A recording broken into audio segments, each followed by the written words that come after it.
Hi guys, may bagong tuklas nga kaming pansiteria guys. Dito lang to sa Boni Avenue, malapit sa City Hall. Bago ka dumating ng BPI guys, makikita nyo ang pansiteria, specialty ng Isabela.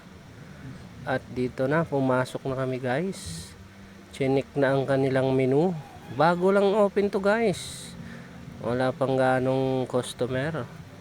Eto, may overload sila, regular, special, at may super sisig sila guys. Yung regular guys, for student, murang mura lang, kaya in order na namin ang pangmalakasang overload at isang special.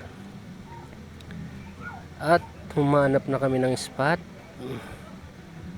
dahil walang pang customer guys. Pinili na namin dito guys sa may pintuan. Ayan, eto na ang special guys. Mayroon siyang atay, itlog, at bagnet. Tinimpla ko na nga ang sauce guys,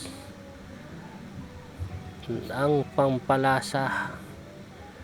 Ito guys, pambalance lang to guys sa lasa ng pansit. Malasa na rin siya.